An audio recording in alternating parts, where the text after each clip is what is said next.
Assalamualaikum warahmatullahi wabarakatuh.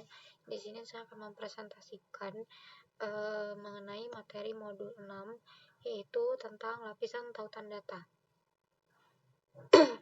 Jadi, di sini lapisan tautan data itu data link layer.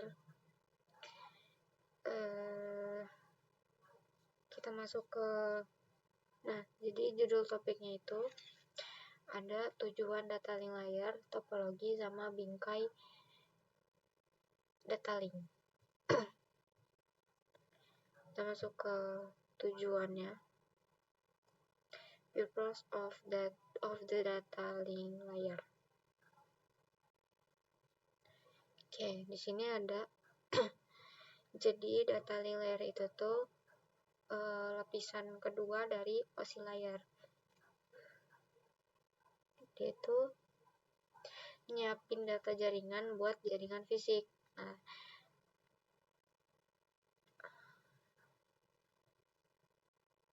data link layer itu tuh bertanggung jawab atas NIC atau Network Interface Card ke komunikasi Network Interface Card. Di sini data link layer itu melakukan hal berikut. Yang pertama, dia memungkinkan lapisan atas buat mengakses media. Jadi, protokol lapisan atas sama sekali tidak mengetahui jenis media yang digunain untuk menerusin data. Dia nerima data, biasanya paket layer 3, yaitu IP versi 4 sama IP versi 6. Terus dia ngerangkum mereka ke dalam frame layer 2. Terus dia mengontrol bagaimana data itu ditempatin dan diterima di media. Bertukar bingkai antar titik akhir melalui media jaringan. Terus menerima data yang dienkapsulasi, biasanya paket layer 3. Dan mengarahkannya ke protokol lapisan atas yang tepat. Kemudian dia melakukan deteksi kesalahan dan menolak bingkai yang rusak. Nah, di sini ada lapisan-lapisan OSI layer. Yang pertama ada fisik atau physical layer. Terus ada tautan data atau data link layer, ini yang dibahas di modul 6. Kemudian ada network layer, terus ada transport layer, session layer, presentation layer, dan application layer. Terus di sini di dalam jaringan itu ada yang namanya node. Node itu perangkat yang dapat menerima, membuat, sama nyimpen atau nerusin data di sepanjang jalur komunikasi. Nah, node itu tuh dapat berupa perangkat akhir atau end device kayak laptop, ponsel, atau perangkat perantara yang seperti saklar Ethernet. Nah, tanpa lapisan data link layer ini tuh protokol lapisan jaringan seperti IP itu harus buat ketentuan buat ngehubungin ke setiap jenis media yang dapat ada di sepanjang jalur pengiriman. Ini ada contohnya. Kemudian di sini ada sub lapisan tautan data IEEE 802 LAN atau MAN. LAN itu local area network, kalau MAN itu apa ya? Lupa. Metropolitan area network. Di sini standar IEEE 802 LAN atau MAN itu khusus buat LAN Ethernet, LAN nirkabel atau WLAN, sama jaringan area nirkabel pribadi, nirkabel atau WPAN, sama jenis jaringan area lokal dan metropolitan lainnya. Jadi di sini terdiri dari dua sublapisan. Yang pertama ada kontrol tautan logis atau LLC Link Logic Control. Yang dimana sublapisan ini tuh buat berkomunikasi antara perangkat lunak di jaringan atas perangkat keras, perangkat lapisan bawah. Terus yang kedua ada media access control, yang dimana dia tuh mengimplementasikan sublapisan ini dalam perangkat keras. Jadi dia tuh bertanggung jawab atas enkapsulasi data dan kontrol akses media. Di sini ada contohnya, ada gambarnya. Nah, jadi sublapisan Jadi sublapisan media akses kontrol ini tuh nyediain enkapsulasi data. Yang pertama pembatasan bingkai, yang kedua pengalamatan, yang ketiga deteksi kesalahan. Terus di sini di 61.3 itu menyediakan akses ke media, yang dimana setiap lingkungan jaringan itu ditemui paket saat mereka melakukan perjalanan dari host lokal ke host jarak jauh dan dapat memiliki karakteristik yang berbeda. Di sini itu pada setiap lompatan di sepanjang jalur router itu melakukan fungsi layer 2. Yang pertama itu menerima bingkai dari media, yang kedua denkapsulasi bingkai, yang ketiga ngerangkum ulang paket ke dalam bingkai baru, terus yang ketiga dia nerusin bingkai barunya sesuai dengan media segmen jaringan fisik tersebut. Di sini ada contohnya, bisa kita buka, bisa kita putar maksudnya. Di sini dia dikirim jadi paket middle one trailer.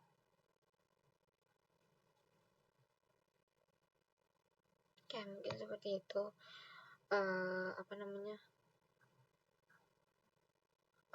simulasinya.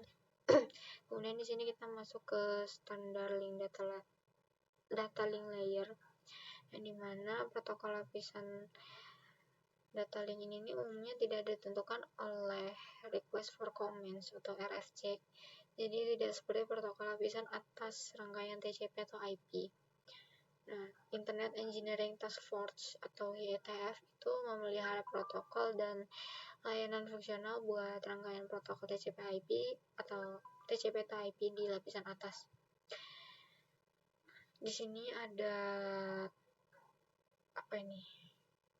organisasi teknik, itu ada Institut Insinyur Listrik dan Elektronik, terus ada Persatuan Telekomunikasi Internasional, terus ada Organisasi Internasional untuk Standarisasi, terus ada Institut Standar Nasional Amerika.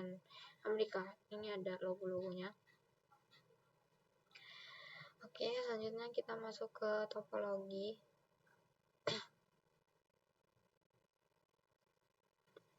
Aduh, panas. Di sini mati. Di sini ada topologi fisik sama topologi logis. Ini mana topologi fisik itu dia buat mengidentifikasi koneksi fisik yang gimana perangkat akhir sama perangkat perantara itu saling berhubungan. Nah, kalau yang topologi logis itu dia mengacu pada cara jaringan mentransfer bingkai dari satu node ke node berikutnya. Ini ada topologi fisik. Ini contohnya. Di sini ada router, ada switch, di sini ada server, ada PC, ada print inject. Print apa ya, lupa namanya. Ini ada laptop juga. Kemudian ini ada topologi logis. Ini internetnya. Terus ini ada topologi WAN, yang dimana ini tuh topologi WAN yang paling sederhana dan paling umum. Ini tuh terdiri dari tautan permanen antara dua titik akhir. Hibrida itu variasi atau kombinasi dari topologi apapun. Namanya tuh bukan hibrida, tapi topologi hybrid. Kemudian di sini ada topologi one point to point, yang dimana secara langsung dia tuh menghubungin dua node. Nih kayak yang di gambar ini. Ini topologi one point to point. One itu wide area network. Kemudian ada topologi LAN. Jadi di LAN itu multi akses, perangkat akhir yaitu node saling berhubungan menggunakan topologi bintang atau topologi star yang diperluas kayak yang ditunjukin di gambar ini. Topologi star, ini topologi star yang diperluas. Nah, ini ada topologi bus atau bus ya. Jadi semua sistem ujung di rantai satu sama lain itu dan diakhiri dalam beberapa bentuk di setiap ujungnya. Ini topologi bus. Kalau ini cincin, ini cincin atau topologi ring, ini mana ring ini tuh nggak perlu dihentikan dan nggak kayak topologi bus. Jadi jadi jaringan antarmuka data terdistribusi dan token ring legasi menggunakan topologi ring atau cincin. Kemudian kita masuk ke bingkai data link atau data link frame.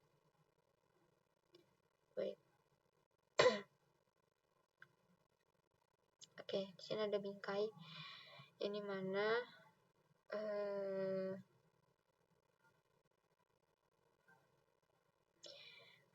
lapisan data link ini nyiapin data yang dienkapsulasi, biasanya paket IP versi 4 atau 6 untuk diangkut melintas media lokal dengan merangkum dengan header dan trailer untuk membuat bingkai.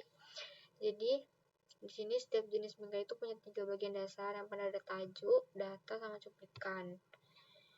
Nah, ini ada gambarnya.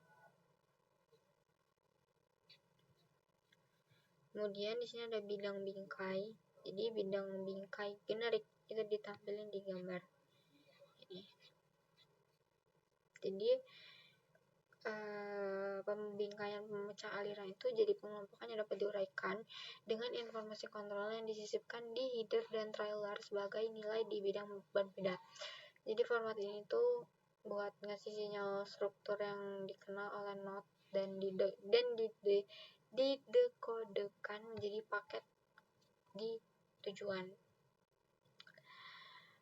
Kemudian ada alamat lapisan 2, di mana alamat perangkat pada lapisan itu disebut sama alamat fisik, yang dimana pengalamatan lapisan tautan itu terkandung dalam header bingkai dan menentukan simpul tujuan bingkai di jaringan lokal. Ini tuh biasanya di awal bingkai, sehingga network interface card itu tuh dapat dengan cepat menentukan apakah cocok dengan alamat layer 2-nya sendiri sebelum menerima sisa bingkai. Seperti itu.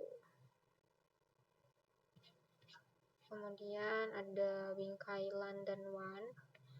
Jadi di WAN itu secara tradisional pakai jenis protokol lain buat berbagai jenis topologi point to point, hub spoke, dan full mesh.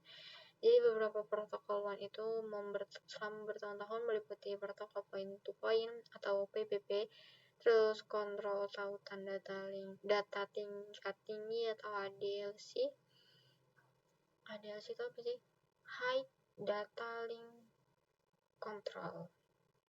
Terus ada relay bingkai, terus ada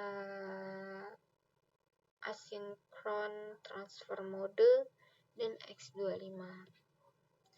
Terus protokol lapisan tautan data itu meliputi Ethernet 802.11 kabel, protokol point to point, terus ADLC dan relay bingkai. Ini ada contoh animasi protokol lapisan 2. Bisa kita buka.